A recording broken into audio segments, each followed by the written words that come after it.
Hi there. In the previous lecture, we created a .txt file.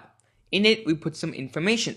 Hello, my name is Avinash. I'm 14 years old. Mary had a little lamb. Her fleece is white as snow. Jingle bells, jingle all the way. This is our text file. We'll be opening it up in Python. Well, let's get started. You can minimize it or close it, do whatever you want. Minimize it, actually. We'll be using it later. And open up your IDLE. Expand. Alright. Now, to open files in Python is quite simple. You have to initialize it and then use the open keyword. So let's create the name of the file. Let's just call it test file is equal to open and then in brackets your file name test.txt. Nice. Click enter. Alright.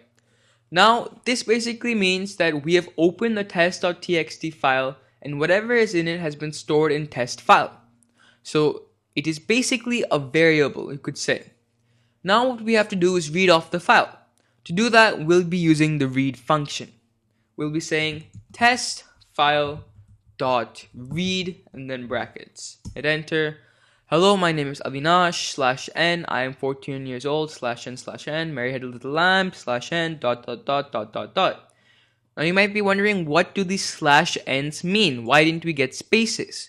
Well, this is because the /n's actually mean new line.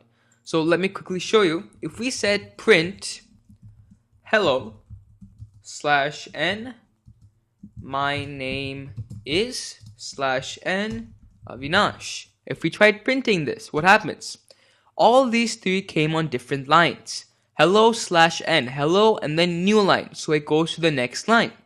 The same way over here, that's what these mean. They're not showing it while printing it, but they've put it or they've embedded it while the test file was read. Now one more key thing we need to note. Let's say we wanted to print the test file again. What happens? Test file.read brackets. We get this. Now you may be wondering, why didn't we get this whole line again? What happened to it?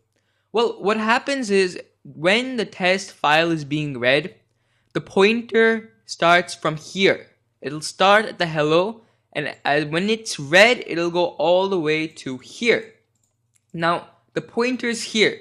So when we say test file.read, what can the pointer read? Nothing, because there's nothing there. We have to bring the pointer all the way back over here. Now, there's an easy way to do this. First of all, to find out where the pointer is, there is a function for that. That function name is called tell. Okay, the tell function. So all we do is say position or create a variable is equal to test file dot tell. Simple as that. And if you want to print position, all right, 145.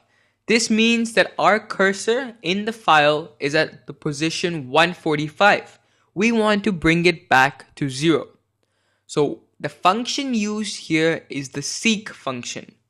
We're going to say now position is equal to test file dot seek 0, 0.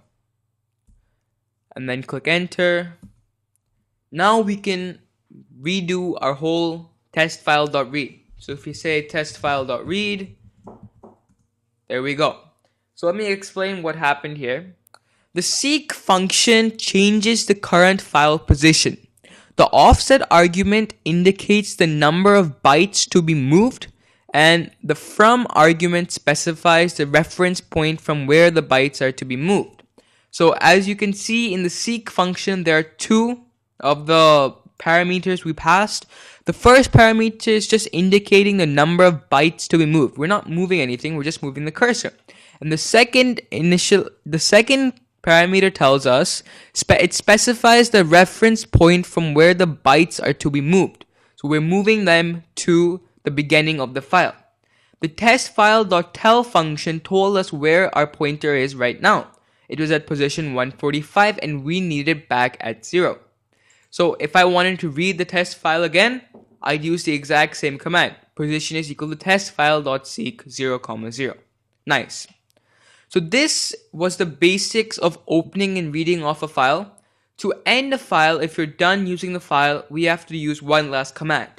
Testfile.close. By doing this, our file will be closed and its use will be no longer there. So let's do a quick recap of what we've learned. In the beginning, we learned how to open a file using the open function and then in quotation marks your file name. Then we learned how to read a file with the .read function. When we read it, we got this display and we learned about what the /n do, i.e. the new line. After that, we learned about the pointer, where the pointer is, how to print the pointer position, and how to make the pointer back to the starting place. And then last but not least, we learned how to close a file. Awesome. In the next lecture, we'll be editing and creating our own files. See you then.